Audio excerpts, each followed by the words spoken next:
No se hace responsable del contenido de este programa.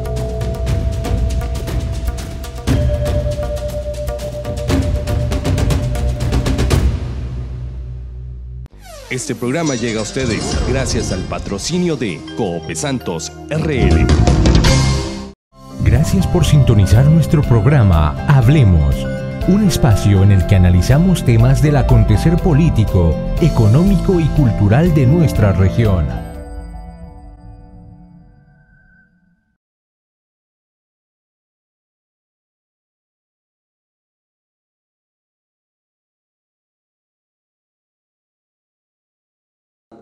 Llegamos a 9 cantones de nuestra región gracias al patrocinio de Coope Santos RL, Bar y Restaurante Tachitos y Hotel Arboleda.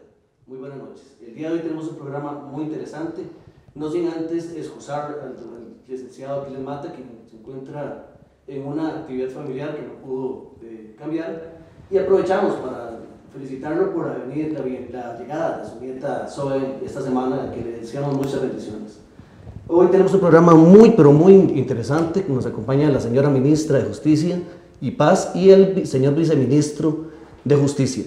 Voy a presentarlos más adelante, no sin antes, y repito, vamos con don Santiago Bermúdez, que me acompaña aquí a mi lado. Buenas noches, doctor, compañero Roy, a todos ustedes que nos hacen el honor de sintonizarnos, y desde luego un saludo muy afectuoso, muy cariñoso para los estimados visitantes, agradeciéndoles profundamente el enorme esfuerzo que ustedes hacen. Estoy muy seguro que toda la comunidad aprecia y va a apreciar más ese gran esfuerzo. De manera que muchísimas gracias por ese honor. También tenemos la presencia acá en el set de nuestro amigo, compañero, el licenciado Roy Naranjo, a quien también saludamos. ¿Qué tal, Roy? Buenas noches, compañeros. Buenas noches, la señora ministra y señor viceministro. Gracias. Pues ya es una cara conocida el caso del señor viceministro que estuvo por acá con nosotros. Por supuesto, a los que nos ven y nos escuchan desde su casa, buenas noches y muchas gracias. Bien, vamos a continuar ahora con la cápsula médica que patrocina Coope Santos RL. Hoy vamos siempre con el tema de noviembre, la prevención de cáncer en el hombre. Vamos a hablar sobre el cáncer de testículo. Vamos a observar algunas imágenes. El cáncer de testículo es un cáncer que se presenta desde la pubertad hasta una edad de 35 años. Es el pico máximo, pero se puede presentar un 7% en niños, un 7% en adultos mayores. Las personas que tienen más alto riesgo de presentar cáncer de testículo, según lo muestran los últimos estudios que se han publicado recientemente, son personas que tuvieron en su infancia cleptorquidia, o sea, personas que los testículos no descendían adecuadamente y que tuvieron que ser operados para recolocar los testículos en el escroto. El diagnóstico se hace por ultrasonido y se debe hacer este estudio a toda persona que se detecte una masa en alguno de los testículos. Usualmente hablamos de masas indoloras. Lógicamente cualquier tumoración debe ser consultada con el médico, pero si se detecta una masa que no duele, pero que no es normal, que no debe estar, que el otro testículo no tiene, debe consultar de inmediato. El cáncer de testículo representa el 90% de todas las tumoraciones que hay en este órgano, el 10% son benignas. La tumoración o la masa indolora, insisto, es el principal síntoma que se debe detectar. Afortunadamente el 95% tienen curación y el 5% que no logran ganar la batalla usualmente se debe a un diagnóstico tardío. Por eso insistimos en este mes de noviembre en el tema de la detección temprana de cáncer de próstata y de cáncer de testículo. A continuación vamos con el patrocinio de Tachitos, Bar y Restaurante Tachitos, con el licenciado Roy Naranjo y la denuncia de la semana. Adelante, Roy. Muchas gracias, doctor. Para las personas, bueno, todas las personas que de una u otra forma visitamos el gimnasio municipal de San Marcos de Tarrazú, vamos a encontrarnos, bueno, tenemos unas imagencitas por ahí, con un rótulo que hace alusión pues, a la ley 9047, vamos a ver, ahí está. ese rotulito que dice prohibido el consumo de bebidas alcohólicas, según ley 9047, que podría sonar un poco contradictorio, ¿verdad? Que en un lugar de esparcimiento, como es un gimnasio, y sus alrededores, pues que hay unas canchitas ahí anexas, se tenga que colocar una rotulación de estas. Si vemos la otra imagen, pues vamos a darnos cuenta del por qué. Pues ahí está. Los alrededores del gimnasio pues son utilizados justamente para esto, para el consumo de bebidas alcohólicas, y bueno, me imagino que una cosa lleva a la otra, ¿verdad? Por ahí debe darse también el consumo de algún tipo de droga adicional. Hay otra fotito por ahí también que nos muestra pues la misma situación, aparte de la basura que eso genera, ¿verdad? Recordemos que este lugar pues es visitado por niños que van a hacer la tradicional mejenguita ahí en las canchas anexas que tiene este gimnasio, y pues es desagradable de alguna forma que ellos se encuentren con esto. Aparte, en el gimnasio, en la puerta principal del gimnasio, hay otro rotulito que hace alusión, que vamos a ver la próxima imagen, ahí está, que dice prohibido fumar en esa área específica, de acuerdo a la ley, obviamente, que rige todo esto. Sin embargo, en la siguiente imagen, pues que tenemos ahí, se ve justamente frente al rótulo de prohibido fumar una gran cantidad de colillas de cigarro, ¿verdad? Entonces, pareciera que el rótulo no tiene el efecto que debería de tener. Es importante aquí, no vamos a señalar a nadie como culpable, es importante que la comunidad sea la que haga conciencia de esto, y nosotros mismos pues tratemos eventualmente de corregirlo. Si los mismos vecinos pues observan alguna anomalía por ahí, pues entonces comunicarse con las autoridades correspondientes para tratar de ir quitando esto y pues no tener esa imagen, ¿verdad?, que no es precisamente de un lugar de deporte, sino pareciera que se vuelve ahí como un bar al aire libre, ¿verdad? Muy bien, Roy. Roy, esas imágenes no solamente demuestran lo que está sucediendo respecto al cigarro y al tabaco, sino el deterioro de las instalaciones. Yo pienso que es un tema que se podría resolver colocando cámaras de vigilancia y grabación 24 horas. Ahí perfectamente pueden tener videos que muestren el momento en que X o Y persona utiliza esas instalaciones para cosas indebidas. ¿Qué te parece, Santiago? Absolutamente, más bien estaba pensando en ojalá que algún regidor municipal o administrativo de la parte de la alcaldía pues hayan visto esta noticia y tomen nota del asunto, porque hay cosas que son correctivas de forma inmediata.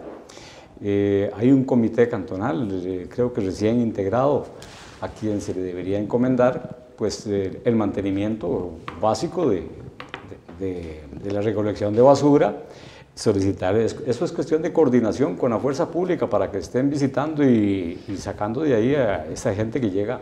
Hay mucha queja al respecto a eso, y parece como que lo que falta es coordinación. Muy bien. Bien, pues les repetimos, el día de hoy nos acompaña la señora ministra de Justicia y Paz, la licenciada María Cecilia Sánchez Romero, quien asumió las funciones el 16 de julio del 2015, con 28 años de experiencia en el Poder Judicial, en donde desempeñó cargos como jueza penal, actuaría, jueza mixta, jueza de instrucción, fiscal del Ministerio Público y directora del Digesto de Jurisprudencia de la Corte Suprema de Justicia. Con amplia experiencia, ella lidera este ministerio, y nos acompaña también el doctor Marco Fioli Villalobos, licenciado en Derecho de la Universidad de Costa Rica, máster en Derechos Humanos de la Universidad Nacional de Costa Rica, con experiencia también, un doctorado en el programa de Estado de Derecho y Gobernanza de la Universidad de Salamanca, quien asumió funciones el 1 de septiembre de 2015 y tiene a su cargo los asuntos penitenciarios del Ministerio de Justicia y Paz. Olvidaba decirles también que la señora ministra es licenciada en Derecho en la Universidad de Costa Rica y tiene una maestría en Criminología de la Universidad Estatal a Distancia. Pues el día de hoy le damos la cordial bienvenida. Ustedes honran este set con su presencia y sabemos que este programa va a ser de mucho interés para nuestros amigos televidentes y radioescuchas. Bueno, muchísimas gracias. Buenas noches para los amigos con los que compartimos hoy, para el público que nos mira y nos está escuchando por distintos medios. Para nosotros es realmente una gran oportunidad. Creemos que la mejor forma de dar a conocer lo que ocurre en los distintos sistemas, en las distintas instituciones del Estado, es a través del diálogo franco, de la conversación directa con las comunidades, porque ya hemos sido testigos de que muchas veces hay una desinformación, una tergiversación de algunos asuntos relacionados con el ejercicio, en el caso particular del Ministerio de Justicia, que generan una imagen un poquito distorsionada. Entonces, tener este espacio de cercanía a la comunidad. Y voy a hacer, antes de darle la palabra a mi compañero Marco, una pequeña observación, escuchando la denuncia que ustedes hacían sobre el estado de la institución que está diseñada para el deporte y el consumo aparente de licor en el lugar, que es muy importante efectivamente que la policía tome control, pero también es muy importante identificar cuál es la población que tenemos ahí, porque puede haber dentro de esa población jóvenes, muchachos, a quienes nosotros debiéramos empezar a atender para separarlos de los vicios, porque uno de nuestros principales problemas dentro de los centros penitenciarios es que la mayoría de la población que nos llega son personas con fuertes adicciones no solamente al alcohol, sino a distintas sustancias. Entonces, prevenir es una de las principales herramientas para evitar las carreras delictivas, y la prevención pasa por ese tamiz, de abrir los espacios deportivos, de asegurarle a la comunidad que van a estar listos para ser utilizados para esos fines, pero que si lamentablemente ocurren hechos como estos, donde el lugar es utilizado, nosotros estamos como comunidad y como autoridades en la obligación de tomar cartas en el asunto, no solo para evitar que ocurra el desaseo o el uso indebido, sino también para tratar de incidir preventivamente con la población que está ahí en estas condiciones. Don Marco. Bueno, muchísimas gracias por la invitación. Como decía doña Cecilia, para nosotros es muy importante encontrar esos espacios para poder explicar lo que se hace en el sistema penitenciario. Hay muchísimo prejuicio alrededor de la población privada de libertad y alrededor de lo que se ha hecho, entonces nosotros siempre agradecemos que haya oportunidad de poder conversar alrededor de estos temas. Muy bien. Para entrar en materia, yo quiero tocar un tema que fue bastante, creó mucha controversia, y me parece que es importante que ustedes puedan reivindicar la decisión que se tomó, de tal forma que las personas que escuchan y ven este programa tengan más claridad de criterio. Traje una noticia que se publicó en teletica.com, en donde Juan Diego Castro dice, el 9 de noviembre del 2015, liberar 1000 reos es una bofetada que del gobierno al pueblo de Costa Rica. ¿Cómo estuvo esa decisión? ¿Fue una decisión que al final dio buenos réditos? ¿Funcionó? ¿Se piensa hacer de nuevo en algún momento? Mire, muy importante la pregunta, porque es más importante todavía clarificar el contexto en el que se produjo esta decisión. Decirle a la población, se liberaron 1000 reos, es decir, lanzamos a la calle a 1000 personas que estaban en los centros penitenciarios, es una manera de generar alarma, es una manera de generar un cuestionamiento alrededor de las decisiones del Ministerio de Justicia si esto no se contextualiza. El Ministerio de Justicia y Paz tiene en el 2015 una situación de hacinamiento carcelario que sobrepasa el 54%, es decir, instalaciones penitenciarias, algunas con una sobrepoblación de 200-250%, y en general como cifra el sistema con un 54%.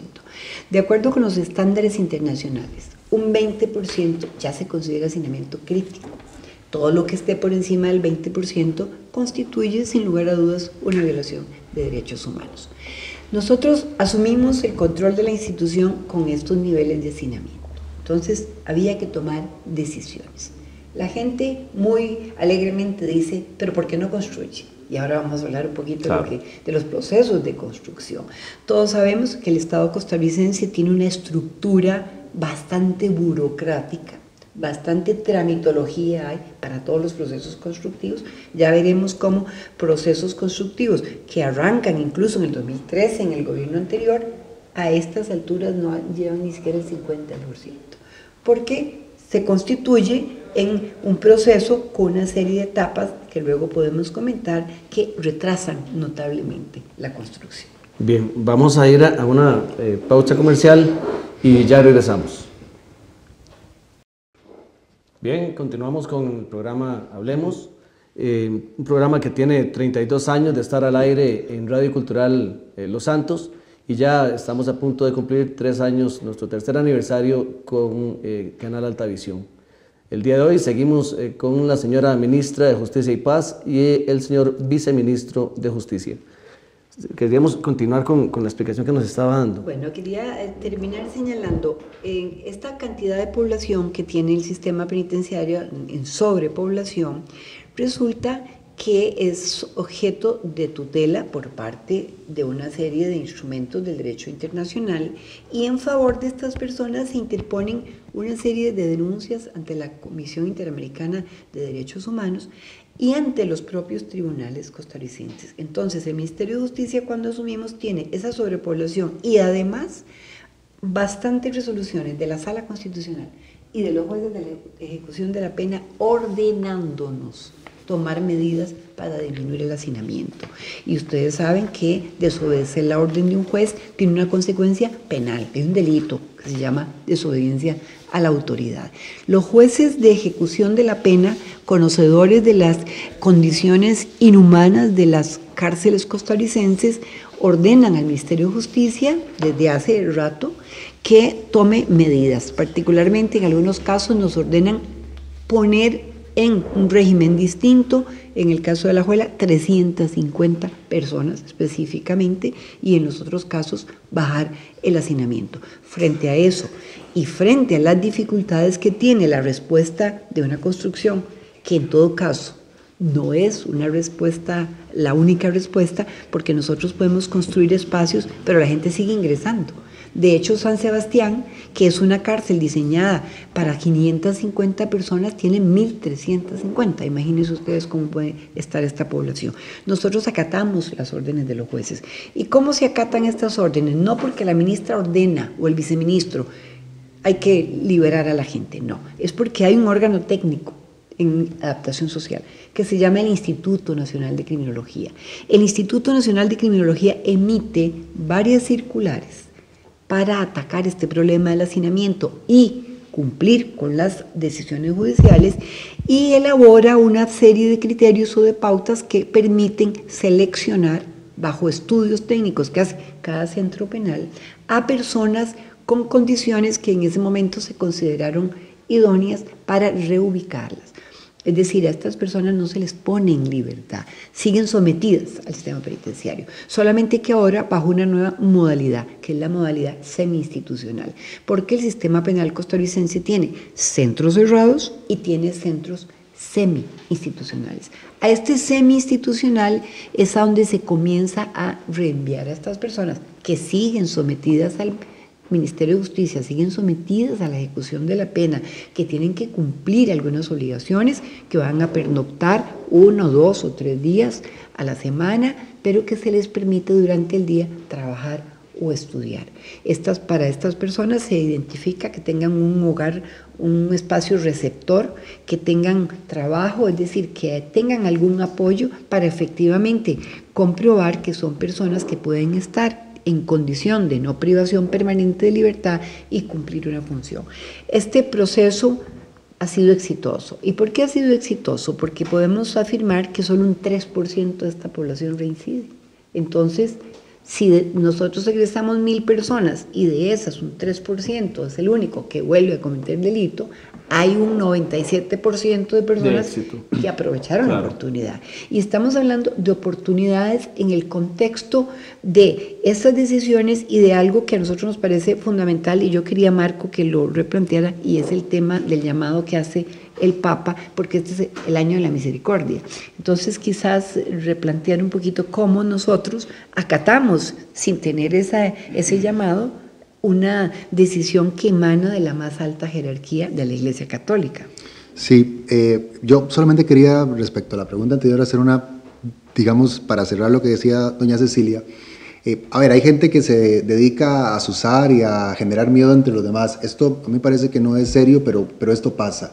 El sistema semi-institucional, el régimen semi-institucional ha existido siempre. Es más, esta persona a la que usted menciona, cuando fue ministro durante 11 meses, solo 11 meses fue ministro de Justicia, durante ese tiempo casi 400 personas fueron trasladadas a ese régimen semi-institucional. 400 personas en una época en la que la población penal era de 5.000 personas, no como ahora que la población penal es de 13.000 personas. Entonces, claro, hay quienes hacen de esto también un uso, digamos, por las razones que sean, para generar este tipo de alarma, que a mí no me parece que sea una cosa demasiado, digamos, seria. Y a partir de ahí se generan todos estos prejuicios de pensar que nosotros queremos tener a los privados de libertad como si estuvieran en un hotel en Manuel Antonio, cuando no es así, cuando la realidad es que lo que se busca es generar condiciones dignas.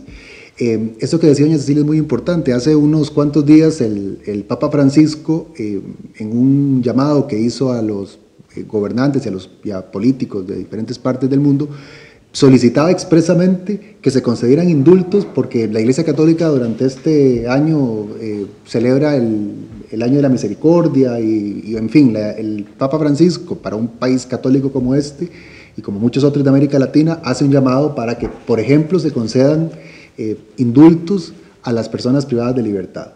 ¿Por qué? Bueno, porque el sistema penal y el sistema penitenciario es un sistema que se nos ha escapado de las manos, porque lo hemos ido haciendo muy, muy grande. Entonces hemos ido metiendo a un montón de gente, no porque sea realmente peligrosa, sino porque ha, digamos, infringido las normas por razones que a veces tienen que ver más con pobreza, con marginalidad y con exclusión. Entonces, por ejemplo, en este llamado que hizo el Papa, al hilo de este llamado, en Cuba hace unos cuantos días se anunció el indulto de casi 800 personas. En Paraguay están haciendo lo mismo. Nosotros hace un año, cuando entramos al Ministerio de Justicia, bueno, no por cuestiones religiosas, sino por cuestiones de respeto, digamos, a los derechos fundamentales en un Estado de derecho, en un Estado constitucional de derecho que, digamos, debe garantizar unas condiciones mínimas para las personas, tomamos esta decisión, que no fue liberar, que se tergiversó para hacer creer a la gente que estábamos poniendo en la calle quién sabe qué clase de delincuentes peligrosísimos. No, se hizo porque nosotros estamos convencidos de que el Estado tiene la obligación de garantizar condiciones dignas para las personas, porque el Estado no puede convertirse en un Estado vengador. Esa no es la función de la pena. La idea no es vengarnos de quien cometió un error. Marco, y quizás pues estoy muy de acuerdo con lo que estás diciendo, sobre todo porque en el programa pasado se habló, y antes de dar la palabra a don Santiago, este tema de que pasaron de unos 5.000 privados de libertad a 13.000 en una época en la que también ha aumentado la pobreza extrema, pero más allá de mantener a las personas privadas de libertad, la función del ministerio también es poderlos reubicar, poderlos reinsertar a la sociedad como personas que no vuelven a delinquir. ¿Qué porcentaje, para que las personas entiendan, porque creen, cuando hablan de privado de libertad, todo el mundo ve a un asesino? Exactamente. Entonces, ¿qué porcentaje son los que realmente han cometido delitos serios contra la vida humana o asaltos a mano armada, cosas más serias?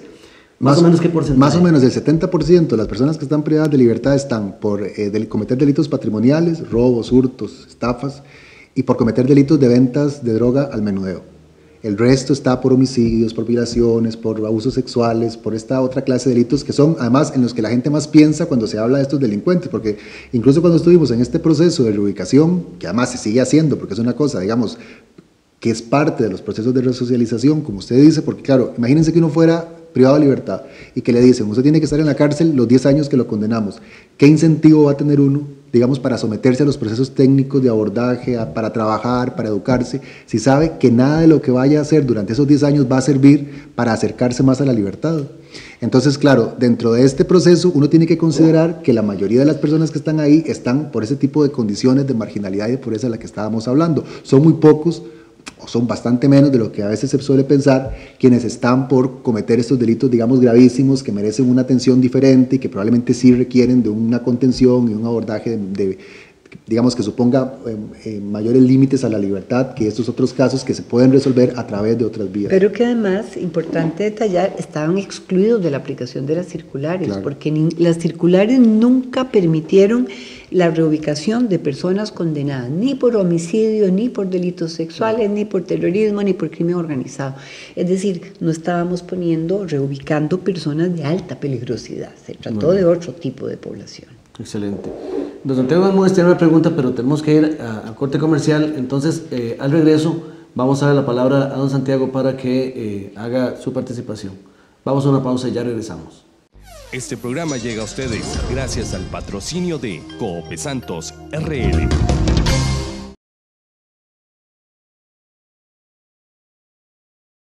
La señora ministra y el señor viceministro de Justicia.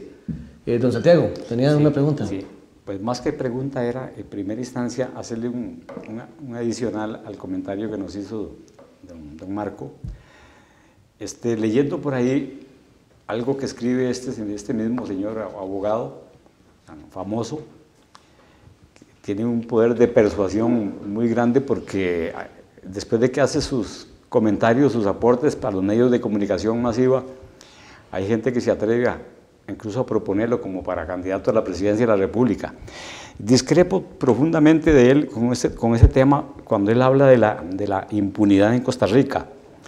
Dice que el 97% de las violaciones, robos, tachas, homicidios, droga, quedan sin sentencia gracias, se lo atribuye al código, al marco jurídico que tenemos de la justicia costarricense.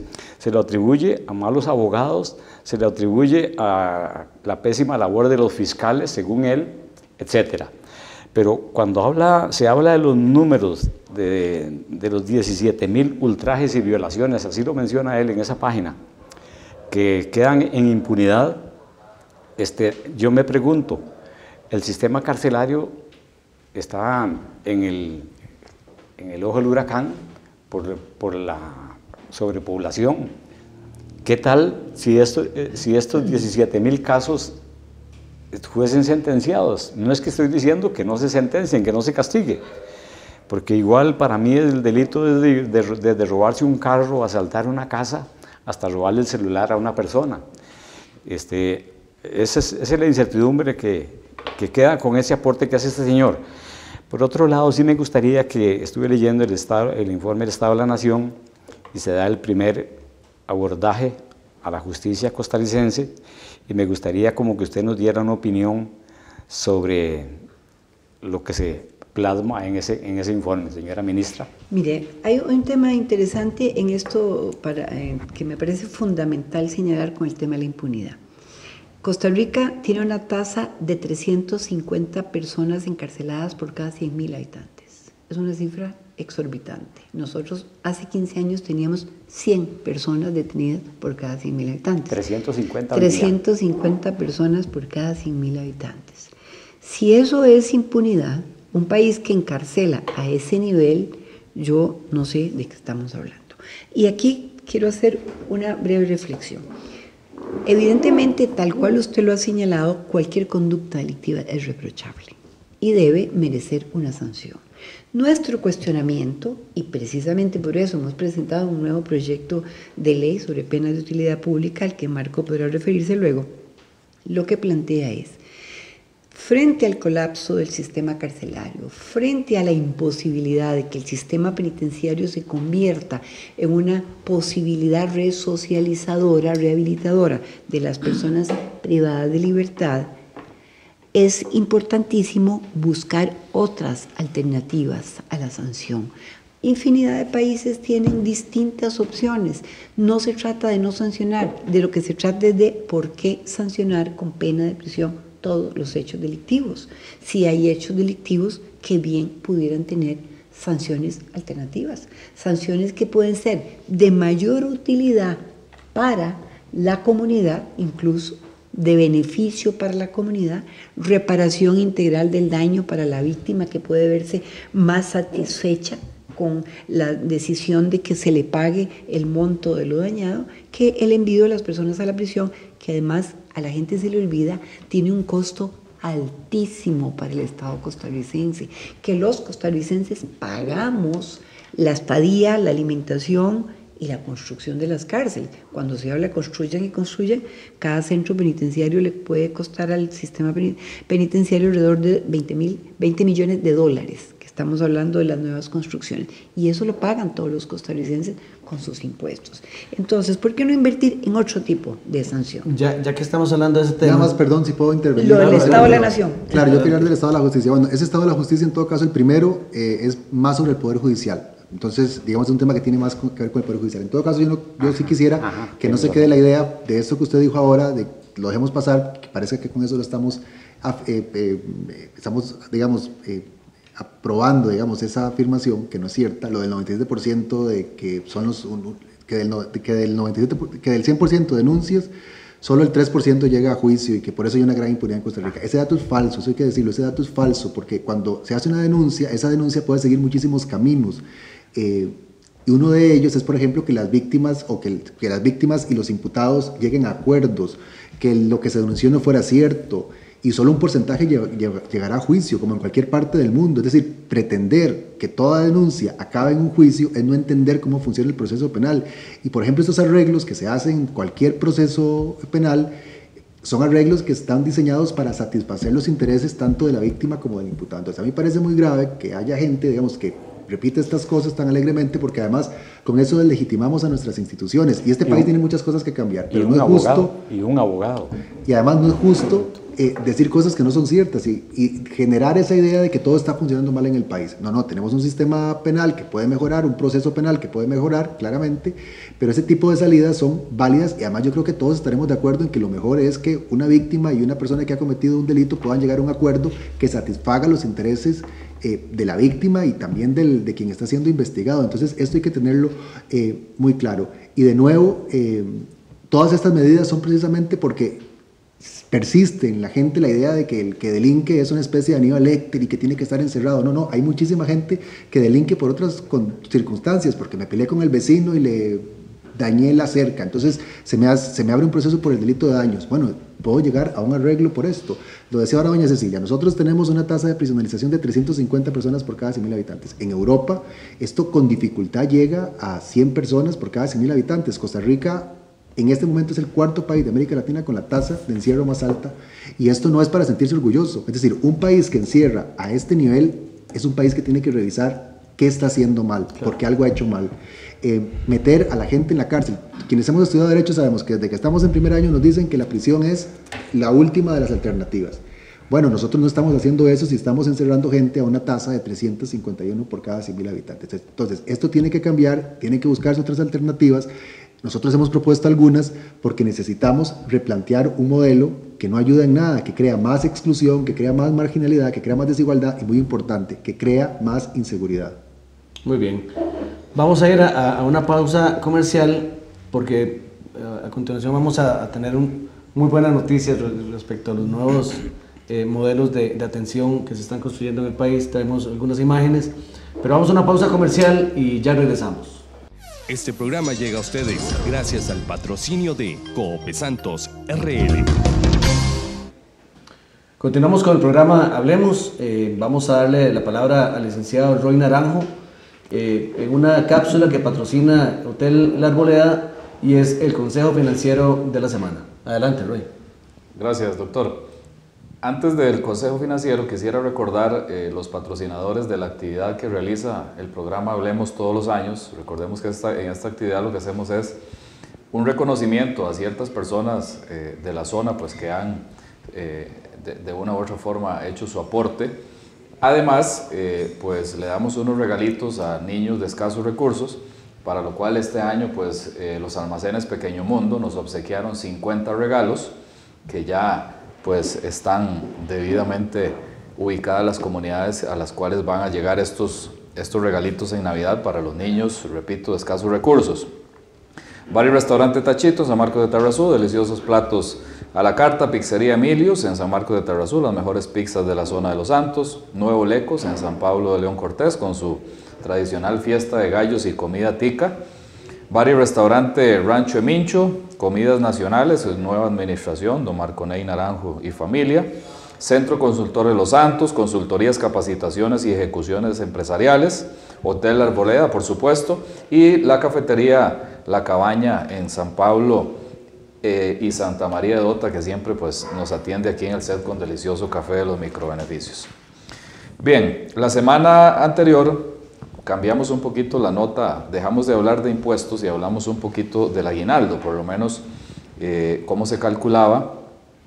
Esta semana es importante, ya que es un tema que está pues, en boca de todos y ya pica en las manos para que llegue ese ingreso adicional, pues es importante hacer ciertas consideraciones de qué vamos a hacer con ese aguinaldo, con ese ingreso adicional que nos llega siempre, generalmente la primera semana del mes de diciembre. Y la gran pregunta es, ¿lo gastamos, pagamos deudas, lo ahorramos? Pues es importante hacer ahí un pequeño balance de cuáles son nuestras obligaciones. Recordemos que las deudas obviamente son más caras en relación a las tasas de interés que eventualmente nos podría pagar una entidad bancaria o financiera por nuestros ahorros. Entonces, pues sí sería importante hacer, como decía, un balance de cuál es nuestra situación financiera y destinar siempre, como consejo, pues al menos un 10% de ese aguinaldo como ahorro para la famosa cuesta de enero. Muy bien, bien, Roy. Muchas gracias. Don Santiago, tenemos unos saludos. Correcto. Quiero saludar muy cordialmente allá en Tabarcia de Mora a don Arnoldo Mata, en San Antonio de Corralillo a don Edwin Romero Valverde, en Frailes de Desamparados a don Martín Mora Garbanzo, en Santa María de Dota a la familia de doña Xiomara Chacón, en San Gabriel de Acerría a don Adolfo Monje Abarca, y en San Cristóbal Sur, entrada a la lucha, la familia Padilla Corella. Un saludo muy cordial para todos ellos. Yo quería, no sé si me abuso, doctor, si me permite, un tema que yo quisiera que de alguna manera no lo dejáramos pasar es el papel de la prensa, porque yo he visto lo que he podido percibir ha sido más bien un ataque de la prensa al Ministerio de Justicia por este proceso de ¿cómo llamamos? Reubicación. De reubicación. De reubicación o sí, a los presos que les dieron la oportunidad de salir de la cárcel, porque siempre depende del enfoque. He podido también percibir que depende del enfoque de la noticia, salen a relucir o jueces malos, o ministra mala, o ministerio malo, o bien dándole preponderancia a las decisiones de los jueces o a la policía. Son los que ganan, depende del enfoque que le dé la noticia, positivo o negativo.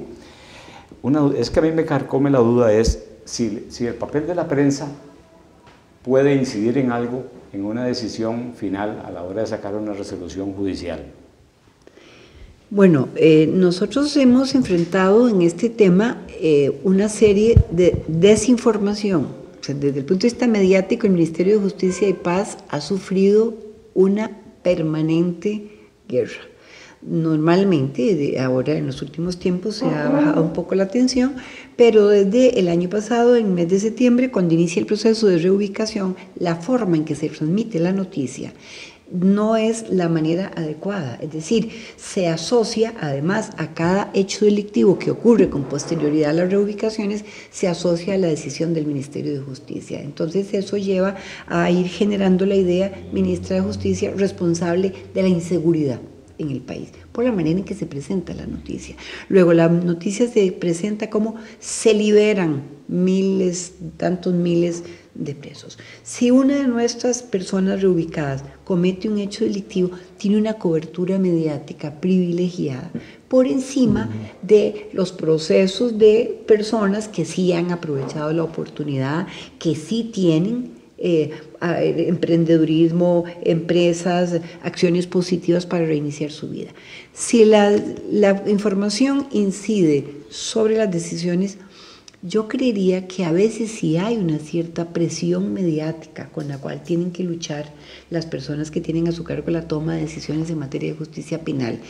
Como usted lo señalaba, efectivamente aquí el juez mediocre o juez malo, sino dictó la sentencia condenatoria que se esperaba. Se presiona un poquito para que los jueces, frente a determinados casos, como se ha generado una sensación de que la persona detenida es un delincuente peligroso, etcétera, si la decisión que emite el juez no se corresponde con la expectativa, se genera una información negativa respecto a la imagen del juez, y esto a la larga pues va calando y va generando pues un cierto temor un poco humano de, bueno, me someto al escarnio de la prensa o me protejo. Claro. Eso es un fenómeno que ocurre en muchos países, lamentablemente. Figúrense que, por ejemplo, hay un tema que yo quiero comentarles. Entre las decisiones del Ministerio de Justicia para resolver hacinamiento hay un proceso de construcción. De hecho, vamos a pedir a nuestros compañeros de canal que pasen las imágenes de la nueva cárcel que se está construyendo en San Rafael de Alajuela, porque me parece que este es un tema son muy buenas noticias, sobre todo no pensando en encerrar, así literalmente más gente, pensando más bien en liberar el hacinamiento en el que viven los privados de libertad, y estar nosotros como país bajo la lupa de las organizaciones que defienden los derechos humanos. Aquí tenemos las imágenes. Claro, esta imagen es muy importante porque este es un modelo constructivo que se realiza con fondos del empréstito del Banco Interamericano de Desarrollo. No se trata de una cárcel en el sentido tradicional. Se trata de un modelo constructivo, una infraestructura penitenciaria de vanguardia que nos pone a nosotros en la delantera en relación con los sistemas penitenciarios latinoamericanos, porque no solamente está concebida en términos de un espacio donde habrá fundamentalmente aulas, talleres, espacios para el deporte, para la recreación. Nosotros vamos a tener en estos centros estrictamente la capacidad real que el centro tiene. Aquí no habrá una persona más de la permitida. Y en estas instalaciones no habrá una sola persona que no esté estudiando o trabajando, porque esa es una manera de contribuir con la seguridad. Y quisiera en esto ser muy enfática. La ciudadanía costarricense debe comprender que el Ministerio de Justicia debe invertir en la población privada de libertad. ¿Invertir de qué manera? En primer lugar, porque tiene que asegurarles condiciones dignas, porque es obligación del Estado. Pero en segundo lugar, y una razón no menos importante, porque esa es la única forma de posibilitar que cuando se devuelven a la sociedad libre, porque van a devolverse en algún momento, bien sea porque cumplen la sentencia, o bien sea porque son acreedores a un beneficio, van a regresar a la comunidad. Y nosotros necesitamos devolverlos con aptitudes, con oficio, con trabajo, y hemos generado entonces esta construcción que ustedes tienen ahí, la que está en reforma, está a punto de finalizarse, la tendremos lista en febrero de este año. Pero y hay otras dos, ¿verdad? Claro, habrá una similar, más pequeña en Pérez Celedón, pero similar a esta reforma en Pocosí. Estas construcciones van a dar un albergue final de 1.600 personas, pero personas escogidas. Precisamente ayer tuvimos un taller con todos los directores de los centros penitenciarios, porque esta va a ser un poco, digamos, el sello de nuestra gestión. Tenemos una llamada telefónica del señor alcalde de Cantón de Ota, don Leonardo Chacón. Adelante, don Eduardo. Muy buenas noches, compañeros. Un saludo a la señora ministra, al señor viceministro, un placer tenerlos en la zona de Los Santos. Una consulta rápida. No se ha explorado el tema de algunos de estas personas, para no decir reos, y esta palabra que a veces se confunde tanto con todo lo que usted ha hablado, señora ministra, de hacer la limpieza de rondas y alcantarillas, como para hacer un aporte por lo que ellos, por el tiempo que van a estar ahí, y hay algunos como personas con pensiones alimenticias que pueden estar ganando algún insumo o alguna de estas. Una pregunta así concreta. Gracias y muy buenas noches. Los felicito por el programa. Gracias, Eduardo. Bueno, muy oportuna la pregunta del señor alcalde. Muchas gracias por la oportunidad. Efectivamente, nosotros tenemos en este momento una serie de convenios con distintas municipalidades, con la Municipalidad de San José, con la Municipalidad de Liberia, con la Municipalidad de Alajuela. Vamos a firmar uno con la Municipalidad de Limón, precisamente para que estas entidades puedan dar oportunidades laborales a nuestra población. Hace muchos años la población penitenciaria hacía el bacheo de las calles, construya todos los pupitres, lo seguimos haciendo, la mayoría de los pupitres de las escuelas y colegios se hacen en el sistema penitenciario. Con la Municipalidad de Liberia hicimos una alianza lindísima, Ministerio de Trabajo, Ministerio de Transportes, Municipalidad de Liberia, Centro Penal, de manera tal que Ministerio de Transportes y la Municipalidad ponen los materiales y vamos a bacharle 2 kilómetros que separan el Centro Penal del centro de Liberia, mano de obra de privados de libertad, Ministerio de Trabajo aportándonos con el incentivo. Queremos, a eso es a lo que aspiramos. Con el señor alcalde de San José, don Johnny Araya, ya firmamos un convenio. Nuestra población está trabajando en la construcción de todos los basureros y las bancas que hay en los parques de la Sabana y aledaños. Y una de estas alternativas también incluye la posibilidad de que esta población sea la que se encargue de la chapea de todos los parques y estas zonas que tenemos que recuperar para nuestra juventud. Esa es una enorme oportunidad y siempre se hizo, nunca hubo dificultades, no hay problemas de seguridad.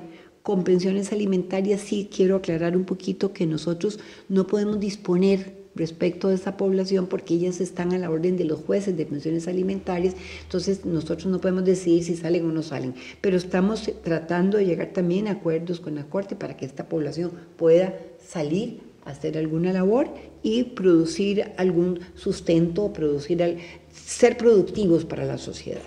Bien, nos traiciona el tiempo, ha sido de veras que un lujo tenerlos por acá y quisiéramos que se repita, porque hay más temas que quedan ahí en el aire, como el tema de los brazaletes, hablar también sobre el tema del viceministerio de Paz. De Paz, excelente. Que la gente conozca un poco más de esto, pero nos quedamos muy contentos con la participación. Don Santiago. Yo quería aprovechar, ministra, y ustedes lo consideran, ¿cuál de los programas que tiene el Ministerio de Justicia podría ser implementado en nuestra zona?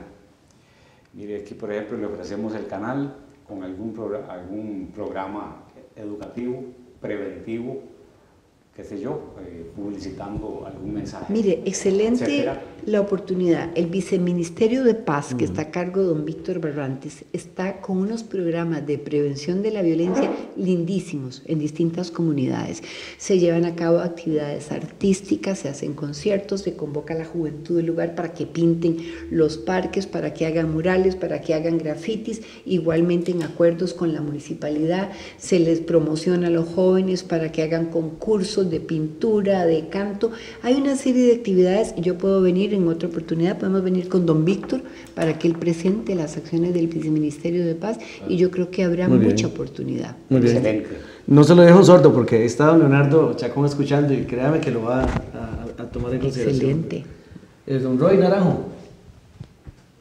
Excelente programa, ha sido muy provechoso, como siempre. Ya habíamos tocado un poquito el tema con Marco y hoy quedó, creo, bastante claro. Un saludo a nuestro compañero don José Aquiles Mata, que reporta, que nos está viendo desde Montes de Oca. Entonces un saludo por supuesto para él y su familia y felicidades porque está estrenando nieta. Eso, ¿no? Exacto, nuevamente las felicidades a la familia por Zoe, que llegó esta semana.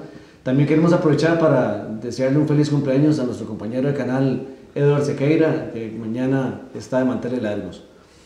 No queda nada más que bueno, también olvidaba mencionar a don Daniel Sánchez, que se encargó de los adornos navideños que tenemos acá en el set. Lo pueden contactar por teléfono, él tiene ese servicio en casas y en comercio, así que muchas gracias a don Daniel Sánchez. No queda más que despedirnos. Si no, no lo contrato. Con tamal incluido y agua dulce. Es correcto. Muchas gracias, nos vemos nuevamente de hoy en 8 y les recordamos que el próximo miércoles, después del programa Gente de Talentos, estaremos pasando la repetición de este programa. Buenas noches. Buenas noches, muchas gracias. Muchas gracias.